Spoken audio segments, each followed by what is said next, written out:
whatnot. And then either they already know that this is a very challenging area, which can actually either undermine their professional expertise or boost their professional expertise. So this is what cultural differences, culture shocks can do. Either they have already discovered this or they will discover it very soon. In the first case, it's usually the executive, him or herself, who says, I want to work with a coach with this kind of profile. In the second case, it's usually the company, like the HR manager or the CEO, who says, this person will start working with East Asia soon. It's going to be challenging. So could you please...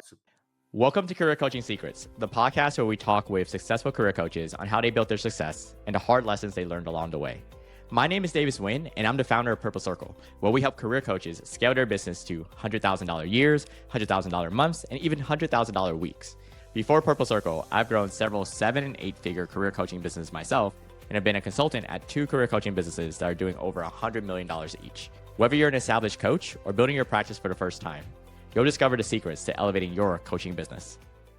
Hey everyone, welcome to another episode of Career Coaching Secrets podcast. I'm your host, Regan, and today's guest is Gabor Holch, an intercultural leadership coach, consultant, and keynote speaker who specializes in helping executives and expats navigate East-West leadership challenges with confidence and clarity. Expat since the age of 4 and a former diplomat, Gabor has lived in China since 2002 and has advised leaders for more than 100 organizations across 25 plus countries. He's the founder of East-West Leadership, a certified management consultant in both English and Mandarin, and the author of Dragon Suit, The Golden Age of Expatriate Executives in China. And it's a pleasure for me to have him on the podcast today. Welcome to the show, Gabor. Thank you very much for having me, Rachan. Thank you for coming, Gabor. I'm looking forward to this interview, and I wanted to ask you, when it comes to your beginnings with East-West Leadership, right now it's been almost 22 years since you started it. First of all, what inspired you to start East-West Leadership and become a coach and have this as a coaching business? Well, I'm one of those people that you would call an accidental entrepreneur. In 2002, when I left an early diplomatic career, I was working for international organizations, first the United Nations and then a security organization. And I came to China. Actually, I'm speaking to you from Budapest, Hungary right now. So I went to China, and the idea was to have something like a 1 or 2 year sabbatical and then look for a job, an international organization. I had in mind the Asia Development Bank, United Nations missions in China or nearby, but then I realized many young people do, that it's not as easy as I imagined. But in the meantime, during that 2-year sabbatical, I met a number of interesting people who described themselves as management consultants, which was completely new to me, and executive coaches, which was also completely new to me. You have to remember, I'm a Hungarian working in China at that time. There was no history of either of these professions. So I started a small team with a Chinese friend of mine, which eventually became East-West Leadership, which I run on my own right now. So the original business partner is already not in that business. And then with the help of mentors who somehow always popped up at the right time, at the right place, they guided me towards management consulting and eventually executive coaching. And ever since, that has been the focus of East-West Leadership, right? It's kind of a shifting focus. So at the very beginning, my mentors were 2 Dutch management consultants, and they looked for somebody who can deliver in China in Chinese and English. So I started working with them, and then the focus was first management consulting and then leadership workshops. But then we discovered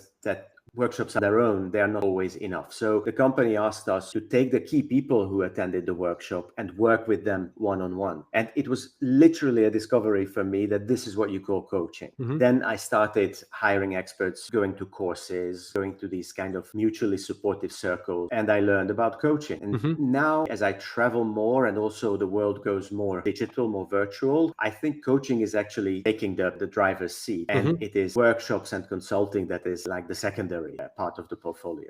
Interesting. So I would say right now is more coaching and a little bit less management consulting in it. Yes, correct. For workshops and management consulting, you have to be a little bit more there in person. And the world just took this huge shove towards the virtual. Executive coaching is easy to do virtually because even if you live 2 blocks away from the office where you are coaching high-level executives, they have very little time. They travel. Just the other day, it happened to me for the 100th time that we actually actually scheduled something face to face, but the person said, oh, I'm stuck in this other city. I haven't flown back yet. So let's switch to virtual. It's much easier to deliver executive coaching virtually. And for everyone listening, and we have two audiences on podcast. One of them is other coaches like yourself, and the other one is the audiences of the coaches we've had on the show before. So with Bart, some of their audience, and we might be reaching out to people who you could be potentially serving. So for them that are listening, that are executives, how would you describe your ideal client profile? Is there a certain industry, demographic, psychographic? Do you have some common goals or other commonalities that you're seeing? I am working in something that you could call the niche of a niche of a niche. Within executive coaching, which is already a niche, I work on intercultural issues in the East-West realm, so mostly Europe, North America versus East Asia, and I work with high-level executives. So basically, my ideal client profile is a high-level business decision maker or diplomat or academic decision maker who relatively recently, which means within the last year or two, started working across these huge East-West divides. So it can be an East Asian, let's say a Chinese, a Japanese, a Filipino executive who is joined a Western multinational company and then promoted to an international position there and has to start working with the West more intensively. Or it can be a Western manager, let's say in a European car company, who extended his responsibilities or her responsibilities to East Asian countries like China, Japan, Korea, India, whatnot. And then either they already know that this is a very challenging area which can actually either undermine their professional expertise or boost their professional expertise. So this is what cultural differences, culture shocks can do. Either they have already discovered this or they will discover it very soon. In the first case, it's usually the executive, him or herself, who says, I want to work with a coach with this kind of profile. In the second case, it's usually the company, like the HR manager or the CEO, who says, this person will start working with East Asia soon. It's going to be challenging. So could you please support them? Interesting. So you both work with individuals and companies at the same time that are paying basically for the service. You know, selling executive coaching is a little bit like selling toys. The people who pay are not the end users. It's usually the company signs me up as a coach, the organization signs me up as a coach. You get into some kind of a roster, then they know that this coach is available. And then when somebody needs this kind of high-level intercultural leadership-related skills, then they pull me up from the database and they say, could you please coach this and that manager in our company? And usually what happens, it's a lot of extra work, it's a lot of patience to get into these rosters at the beginning. The good thing about it is that you get repeat orders from the same company if you do a good job. Interesting. So you get a lot of repeat clients as well. There could be many executives also within the company. So it makes a lot of sense. And how is it like to work with you for these executives? Is there a certain program of a certain length? Is it one-on-one coaching? Do group coaching? How's that? The overwhelming majority of the programs that I deliver are individual, one-on-one executive coaching programs for two reasons. Number one, it is easier to arrange for the company. And number two, for high-level decision makers, there is a certain amount of, I don't want to say secrecy, but it's a little bit more than confidentiality. So basically, high-level leaders are a little bit anxious to share their problems, their worries, their doubts with other people. They don't want to share it with their family because family is already bored of these things, with the boss because they want to create a certain image, with their teams because they want to look self-confident. That's why most of the programs I do deliver team coaching. So 2 weeks ago, I did one for a tech company in Shanghai, but mostly I work with people one-on-one. My classic coaching program is 10 hours plus assessment and a couple of hours for reviews and so on with the CEO or with the HR director and so on. So I structure my programs along awareness, skills, and habits. Let's imagine a 10-hour program because then it's easy to cut it up. 2.5 hours awareness, 2.5 hours skills, and then the other half of the program is habits. The first one is, I don't like the word coachee, so I will call them participants or clients. So the participant sets goals for herself and then says, what is it that is not working now? Where do I want to get in the roughly 6 to 8 months while we deliver 10 coaching hours? Then we very systematically at what are the blind spots? What are the difficulties that you haven't discovered yet, both in your own behavior or approach or mindset and in other people's behavior, approach, mindset, and so on. Once we are here, then we usually know what kind of behaviors we have to look at. And then the skills is I have, let's say, half a dozen favorite tools, and then I choose the 2 or 3 that are most relevant. So some of them is Erin Meyer's culture map, situational leadership. I'm a huge fan of tribal leadership, the book and the methodology. There are lots of others. So I recommend it to the coach. I think my clients are usually well trained in leadership. So sometimes they even have an EMBA. So if I mention situational leadership or Erin Meyer's culture map to them or this, they know what I'm talking about. So I co-create the program and I say, I think this would be very relevant relevant here. Would you like to go in this direction? Interesting. So we consistently apply these tools to very specific leadership situations which bridge culture. So in the second half of the coaching, which is habit, it's basically consolidation by repetition. We look at another situation. Typically, it's like a funnel. New situations involve more and more people in more. First, it's just their own team, and then their own boss, and then other departments, clients, suppliers, stakeholders, and so on. So we broaden the range, but we repeat feedback, apply. By the time the program ends, it's a new routine. And how long would you say it takes for them to see meaningful change in their Well, life? this is why I start with awareness, because awareness it consists of a couple of aha moments, and that can happen already within one session. So, if you look at, for example, the Master Coach certification by ICF, the MCC, it says you must create a breakthrough in every single session. Now, of course, this is putting the bar extremely high, but I would say that, it's a little bit like a Netflix show. If the pilot is not interesting enough, people just don't tune back to the next episode. Coaching is actually the same thing. They walk away from the first session, from the first 2 sessions. I do 1-hour session. And if they don't walk away with something that sticks with them, that comes back when they make the next phone call, when they have the next meeting, then the momentum doesn't build quickly enough. So it's kind of, I see. So I looked at it from the wrong angle. Or awareness can help you build agency. Like, I thought I was a victim here, but actually it's up to me how this other person is going to respond. This happens in the first 2 sessions. Interesting. When thinking about these executives right now with your coaching business, and this is a question that other coaches are going to find interesting, where do they find you or connect with you? Is there a marketing channel that you see working very well for you? There are several marketing channels, but before we talk about them, your questions that you sent me over before the podcast, they made me think. And I realized I want to convey one absolutely essential message before we talk about different channels. And that's the differentiation between coaching and running a coaching business. These are 2 completely different things. Yeah. So a lot of people, we don't often realize that they are so different from each other, because a lot of coaches also run a coaching business. But if you look at it analytically, there could be somebody who runs a coaching business, but hires the coaches, doesn't do the coaching themselves.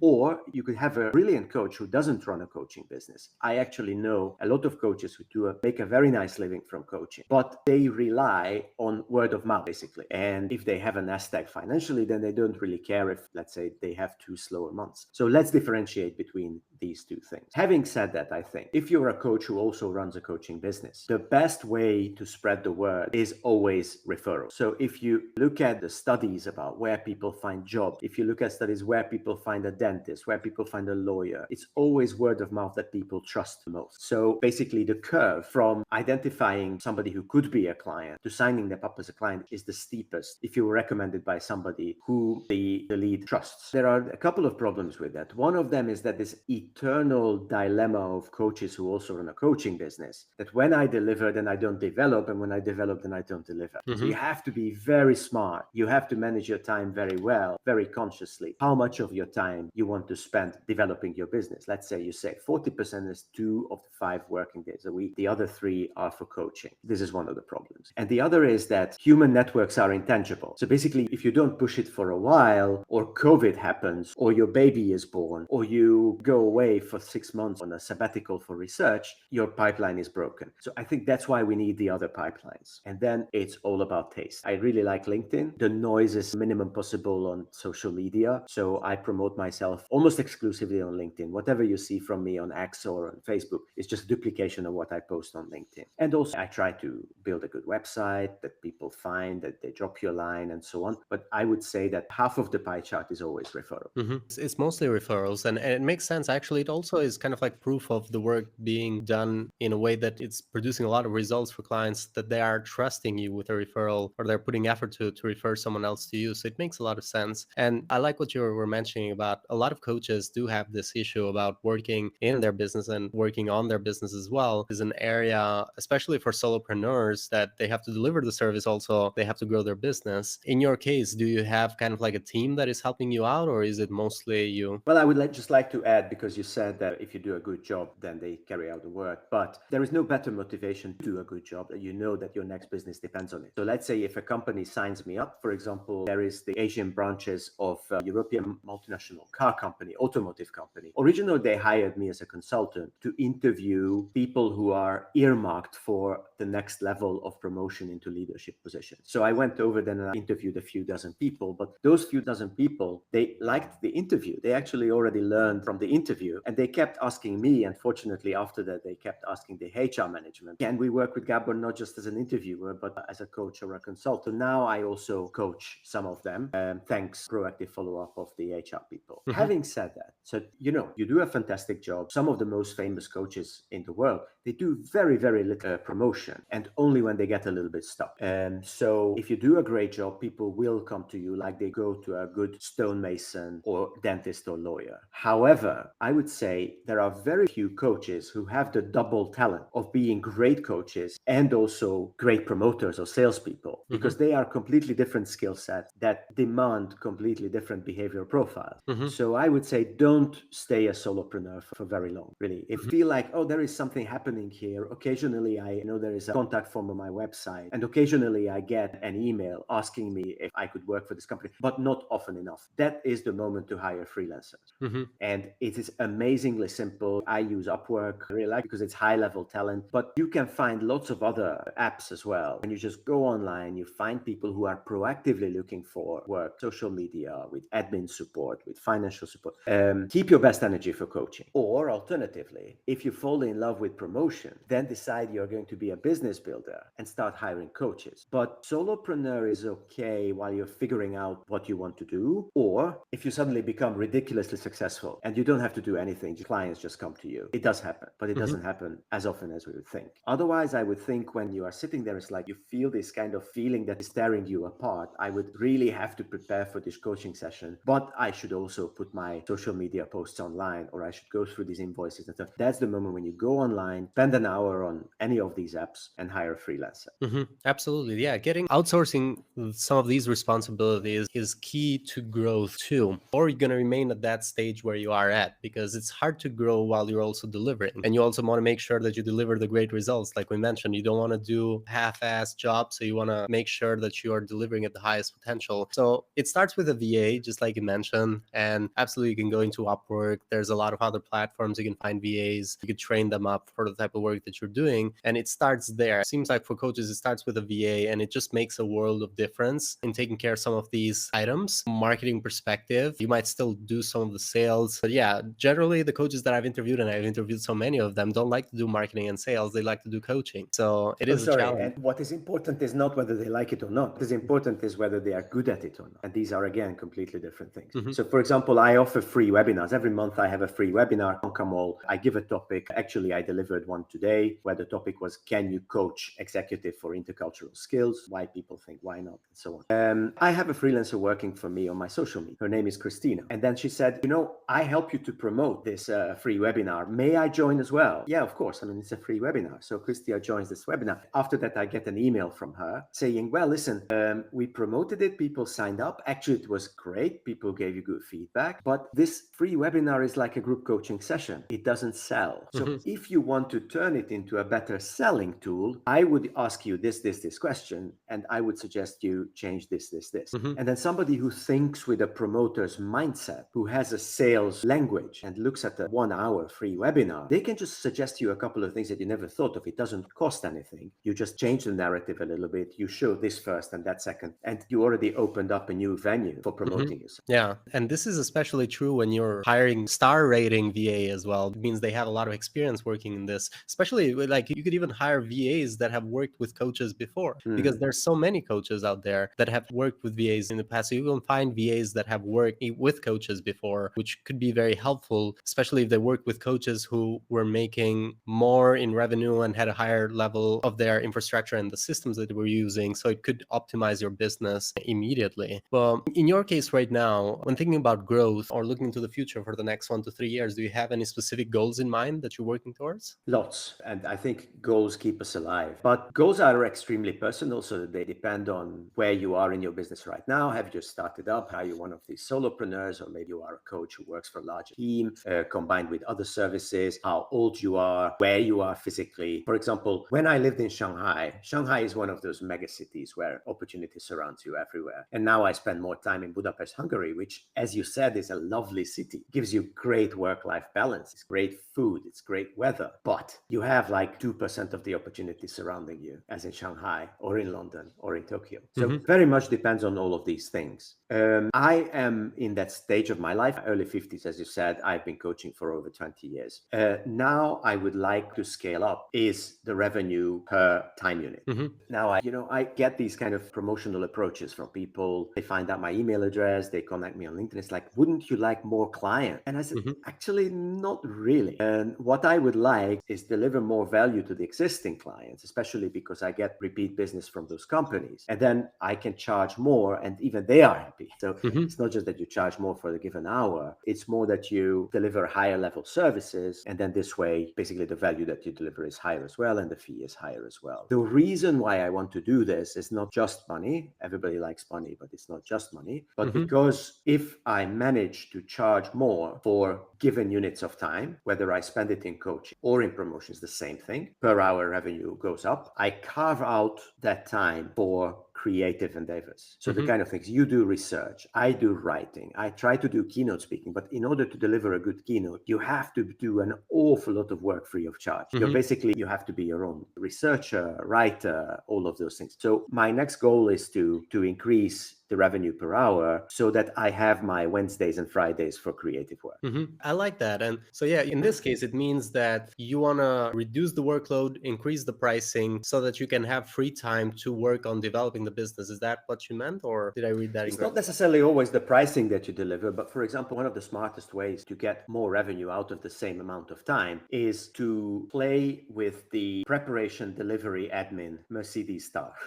So if you can deliver more, don't advise cutting down preparation, because I think preparation is at the heart of any kind of human-centered genre, like coaching or training or anything else. But if you can prepare smarter, so for example, there is a program that works and people like it. Like right now, I'm promoting my so-called speed coaching program, which is assessment plus 5 hours focused on a very, very specific East-West leadership issue. So if 3 or 4 people sign up to the same program, God forbid, from the same company, then your preparation time goes down because you did your research about the company, you did your research about their industry, and now you are prepared for all the 3 coaching participants. And if they are in relevant business, let's say they are in the same product line, like all of them are working electric vehicles, and then their jobs are comparable. Let's say one of them is in product, the other one is in sales, the third one is in R&D. All of them are dealing with the same cars.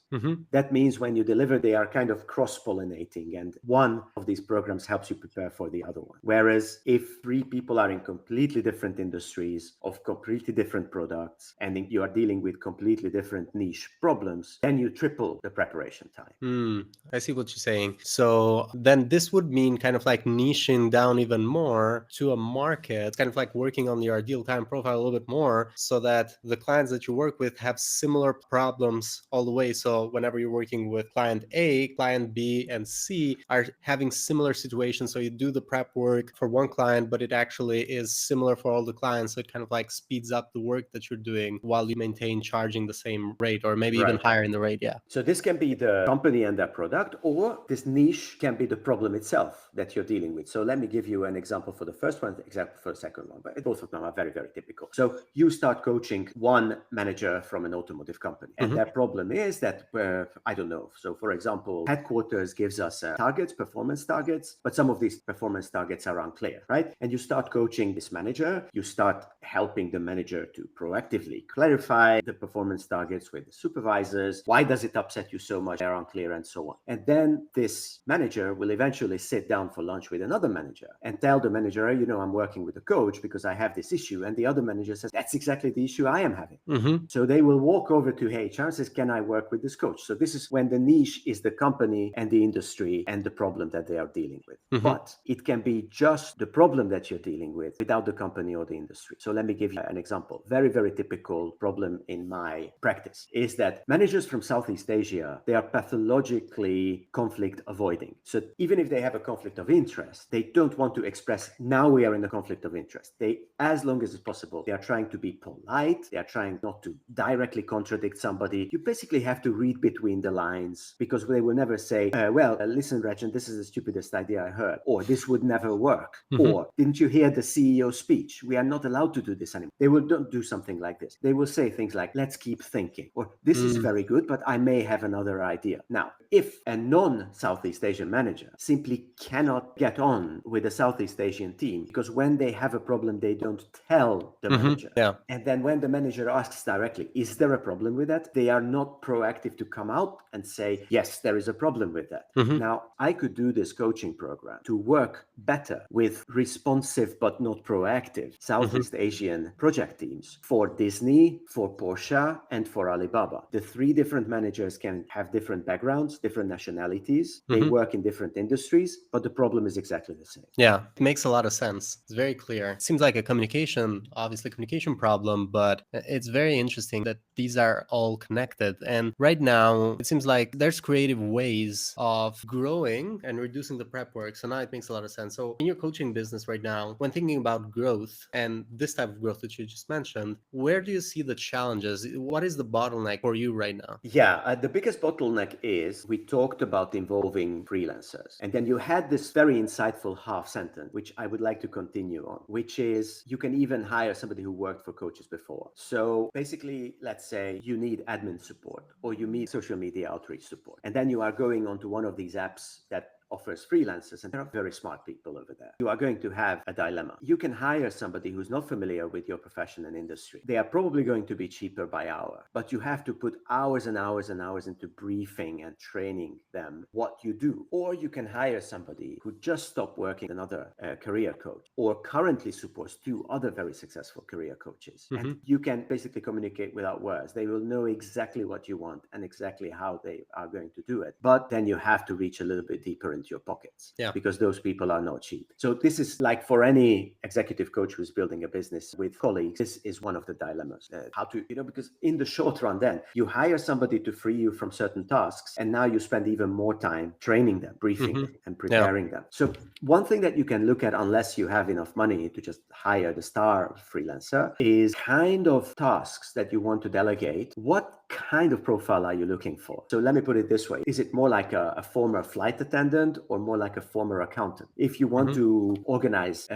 meetings and events all over the world, you want to jet set from one place to another, hire a former flight attendant who is now looking for a better job. If it's more like you want to build a system and you don't know how to invoice and you want consistency, then hire somebody who has been an accountant so far. So it all depends also on the type of work that you're trying to outsource. And this is important too. Like when thinking about the person, about the issue that you mentioned, like you're doing the workshop and it gave you advice, that would be like someone that has worked with coaches before on that area, on the marketing side and the workshop side. So that also makes a lot of sense. So is that a challenge that you're facing right now, finding the right star coach? Always. VA? Always. This is an ongoing plan. Somebody who is just starting up and they are thinking, oh yeah, that's exactly what I'm struggling with. So good news and bad news. Good news, you can find amazing people, you can train them, they stay with you for years. They can deliver an awful lot of value. Bad news is this will never end, because then you scale up and then here you go again. Usually this is not something like getting people into your business and training them is not something that we delegate. Then something happens. For example, one client takes most of your time and you neglect the business building a little bit, then you go back, then you have to start from almost zero. So this one keeps going on and on. But currently, if you look at my business, I have a small team in Asia, in Shanghai. I have a small team in Europe, which all of them are virtual. The main colleague who supports my Shanghai team has been with me for 10 years. And I found her on a portal for freelancers online.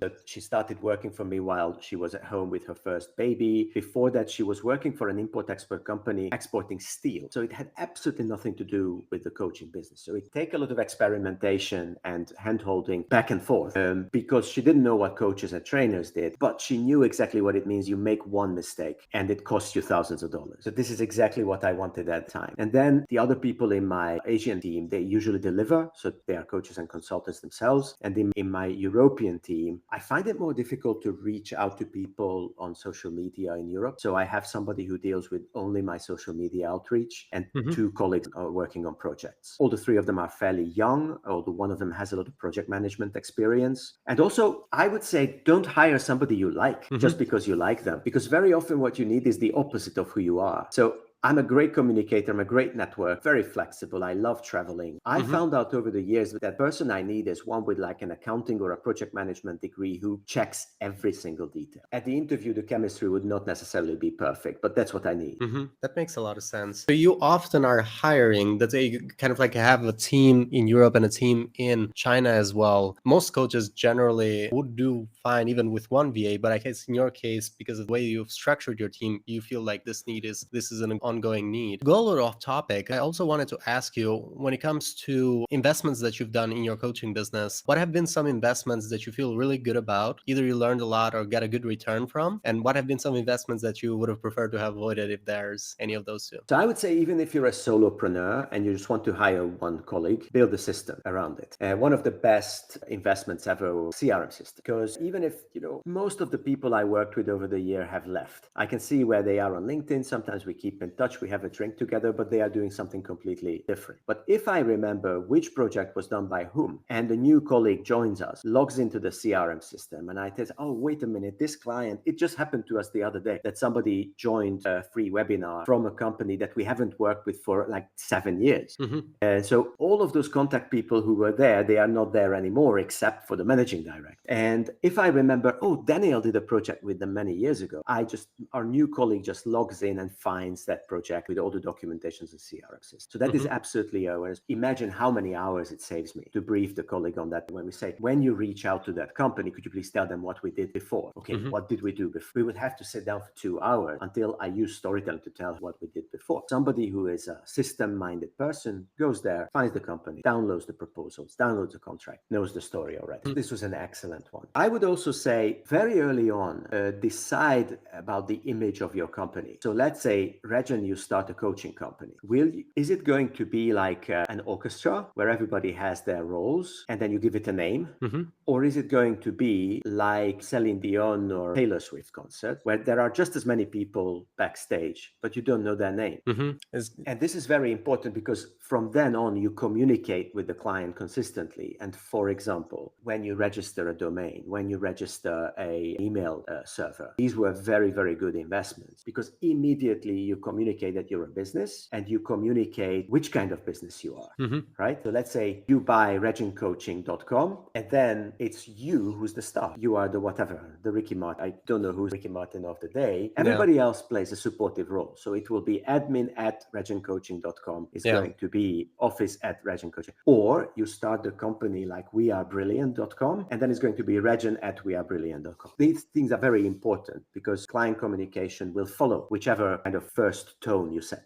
So absolutely. CRM was very good investment. Professional URL, professional email system, excellent investment. And then you asked me why I work with several freelancers in Europe right now, because the first freelancer will almost never work out. So then again, you can, instead of duplicating this effort, you can find two people with different profiles. You can train them at the same time. One of them will definitely do better than the other. And then that person who stays will be a great investment. But it's exactly like investing in anything else, time and so on. You have to experiment a little bit. So my recommendation was, if somebody agrees to work with you, has the right CV, don't think, okay, now we found each other and then till death does us part. It's not going to be like that. Please remember, the person finds a better solution, or family reasons, or takes a full-time job, things like this. I would say, have another colleague, and the two of them can work together as teams. And if, God forbid, one of them leaves, the other one can just take over. Yeah, that's a great way to optimize operations. In our team, we like to call it the bus factor. If someone got hit by a bus, what is the other team member going to do? Is like, can he take over? One of my startup clients, they are not a coaching client, they are an advisory client. They are a European tech startup who is going to the Asian market and advising them.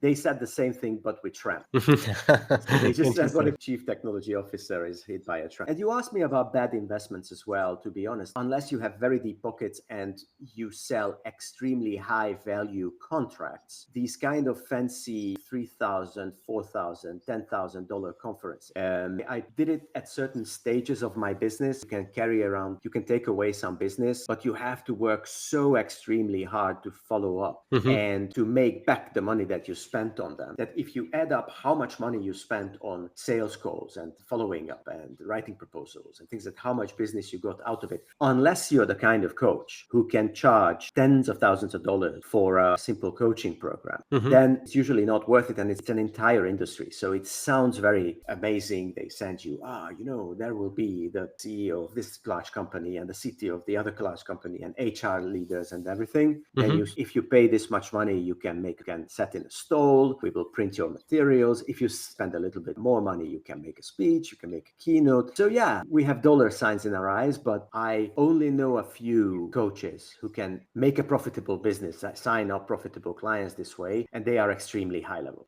Yeah, I was talking about this with another coach just a couple of days ago. She had just recently invested in a stand in a conference, and it was thousands of dollars. The conference itself was not expensive to attend, but having the stand, the materials, that was expensive, and it didn't really pay off in any way. So that was like not a great investment. Just like you said, it depends a lot on the type of coaching that you're selling. Maybe at a certain price point, it might even make sense, but for most coaches, it might not be a very good investment, or it's like a very long-term investment. Think about it this way. If conference attends, costs about, $400 or $500 to attend. A coach like you and make it back in a couple of hours of coaching, right? Yeah. So for my 5-hour plus assessment speed coaching, then already that conference was profitable. Yeah. And then if you must pay, let's say $4,000 to attend a conference, you might get it back if you have one high value coaching client without wasting hours and hours and hours on follow-up. But if you want to spend 10,000, then I would say I could imagine either, like, for example, I know a coach who is very highly specialized in the aerospace industry, and then he charges as much as he wants to. Yes, of course, he will have the resources to go there. Or, for example, you primarily run a coaching business and then you sign up a big book and you send 4 or 5 coaches there. Then again, it makes sense. But you have to look at it this way and calculate not only your income versus how much you spent on the conference, but how much time you and your team spent on following up to the conference. That can be hours and hours and hours. Yeah, the post-conference costs as well. I totally agree with that. And thank you so much, Gabor, for coming to the podcast today. For anyone who wants to connect with you or find you, they can go into LinkedIn, look up Gabor Holch. They will be able to find your profile. They can also go into the website, eastwestleadership.com, if I'm not mistaken, right? Yes, true. East West Leadership, all in one word. We'll put that in the description for people to click easily. But yeah, thank you so much, Gabor. It was a pleasure to have you on the show. Thank you very much for this nice conversation. And I think it will be educational for those who listen. Absolutely.